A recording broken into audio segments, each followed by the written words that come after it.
Bismillahirrahmanirrahim. Alhamdulillahi rabbil alamin. Assalamu ala Rasulillah ma ba'd. Allahumma nas'aluka ilman nafi'an wa rizqan tayyiban wa 'amalan mutakabbalan. Assalamualaikum warahmatullahi wabarakatuh. Alhamdulillah, kita kembali menyempurnakan dari kisah-kisah yang dikisahkan Al-Quran dari Nabi kita, Nabiullah Ibrahim alaihi salam, kekasih Allah Azza wa Jal, dengan 3 kisah yang akhir. Yang pertama kisah sebagaimana yang telah kita kisahkan, bahwa Nabi Ibrahim alaihi salam dihadiahkan dengan budak yang bernama Hajar, yang dia nikahi, kemudian dia diperintahkan untuk dibawa ke kota Mekah. Jadi di sini awal masuknya manusia di kota Mekah. Jadi awal masuknya manusia di kota Mekah adalah Baitul Haram, di Ka'bah. Disitulah menyebar masuk ke Madinah dan yang selainnya. Dan awal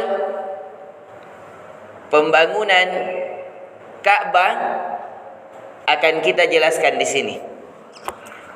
Sebagaimana firman Allah Azza wa Jalla, "Inna awwala baitin wudi'a lin-nasi bi Bakkah mubarakan wa hudan lil alamin." Sesungguhnya yang pertama kali rumah yang diberkahi yang diletakkan di muka bumi oleh Allah Azza wa Jal adalah Ka'bah. Di sini terjadi perbedaan makna dari para ulama. Ketika kita melihat tafsir Ibnu Jarir At-Tabari, ada yang mengatakan bahwasanya awal rumah ibadah yang diletakkan di muka bumi, awal rumah ibadah yang diletakkan di muka bumi. Walaupun di sini inna awwalu baitin, di sini menunjukkan rumah secara umum. Ada yang mengatakan memang rumah yang pertama kali dibangun yang di muka bumi itu adalah Ka'bah, yang ditempati oleh Nabiuna Adam alaihi salam. Jadi ada 2 pendapat. Yang pertama, Ka'bah adalah bangunan yang pertama kali yang ada di muka bumi, yang diajarkan oleh Allah Azza wa Jalla kepada Adam. Jadi yang membangun Ka'bah yang pertama kali adalah Adam alaihi salam. Ini pendapat yang pertama. Secara mutlak bangunan yang ada di muka bumi yang pertama kali dibangun, bilang begini caranya membangun, adalah Nabi Adam alaihi salam. Namun di masa Nabi Nuh alaihi salam, karena terjadi banjir sehingga semuanya terhilang ditelan banjir. Ini pendapat yang pertama. Pendapat yang kedua, dan ini banyak yang dipilih, yang mengatakan bahwasanya dia bukan yang dimaksudkan awal bangunan yang ada di muka bumi secara mutlak, tapi dia adalah secara muqayyad, secara terikat. Awal bangunan yang ditempati beribadah, yang diberkahi di muka bumi, yaitu Ka'bah. Dan ini yang lebih benarnya, sebagaimana telah datang hadis Nabi sallallahu alaihi wasallam. Pernah datang seseorang bertanya kepada Nabi kita sallallahu alaihi wasallam, "Ya Rasulullah, apakah tempat ibadah, di manakah tempat ibadah yang paling pertama dibangun di muka bumi?" Kata Nabi sallallahu alaihi wasallam, Masjidil Haram, yaitu Masjidil Haram. Kemudian kemudian apa lagi? Kemudian Masjidil Aqsa. Kemudian ditanya lagi, berapa jarak antaranya? Kata Nabi 40 tahun. Jadi 40 tahun pembangunan Masjidil Haram. Setelah terbangun, maka barulah dibangun Masjidil Aqsa yang ada di Palestina. Jadi ini juga dalil bahwa Nabi Ibrahim memang pernah ke Palestina sebagaimana yang telah kita kisahkan. Tapi pembangunan rumah ibadah yang pertama kali dibangun di muka bumi yang diberkahi, mubarakan, itu adalah Ka'bah. Jadi saking diberkainya hingga hari ini kita bisa rasakan. Ini kisah yang pertama yang kita kisahkan, yaitu kisah diangkatnya Ka'bah. Wa id yarfa'u Ibrahim. Jadi Nabi Ibrahim itu ada yang mengatakan lebih kuat yang pertama, karena di sini dikatakan wa id yarfa'u, ketika Nabi Ibrahim mengangkat Ka'bah, membuktikan sudah ada pondasi Ka'bah, cuma Nabi Ibrahim memunculkannya. Ini yang mengatakan bahwasanya Ka'bah dibangun dari Nabi Adam alaihissalam. Bukan di sini wa id buniya, wa id adzadza, bukan. Kata Ibrahim, kata Al-Quran wa id yarfa'u, ketika Nabi Ibrahim cuma mengangkat, jadi bukan menanam, bukan mempondasi, tapi dia cuma mengangkat. Artinya diangkat sesuatu sudah ada, cuma dimunculkan. Itu dari pendapat yang mengatakan dan keduanya tidak ada masalah. Boleh digabungkan dua pendapat, namun yang lebih kuat sebagaimana pendapat Ibnu Abbas, yang dimaksudkan adalah bangunan yang pertama kali yang diberkahi untuk dijadikan tempat ibadah. Yang kedua, kisah Nabi Ibrahim. Jadi Nabi Ibrahim bersama Nabi Ismail yang membangun Ka'bah, yang mengangkat dijadikan tempat ibadah. Ini kisah yang pertama. Kisah yang kedua yang akan kita kisahkan dari kisah Nabi Ibrahim adalah kisah disembelihnya Nabi Ismail alaihissalam. Jadi diperhatikan, Nabi Ibrahim sudah lama menantikan anak dari Sarah, tapi tak kunjung datang. Apakah Nabi Ibrahim putus asa? Tidak. Akhirnya Allah membuka jalan dengan dihadiahkannya Sarah, dengan dihadiahkannya Hajar.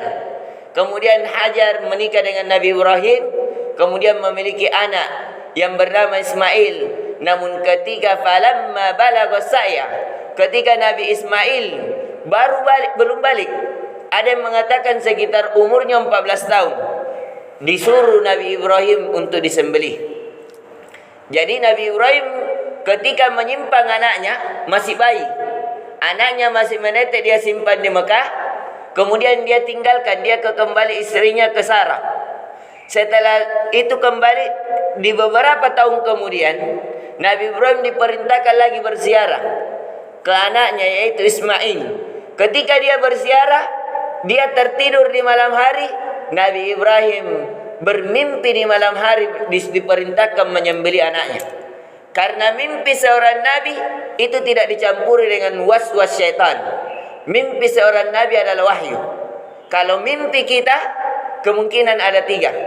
Ada mimpi tabiat karena kepikiran dari tidur, ada mimpi dari Allah, ada mimpi yang terbawa dengan hawa nafsu, was-was syaitan.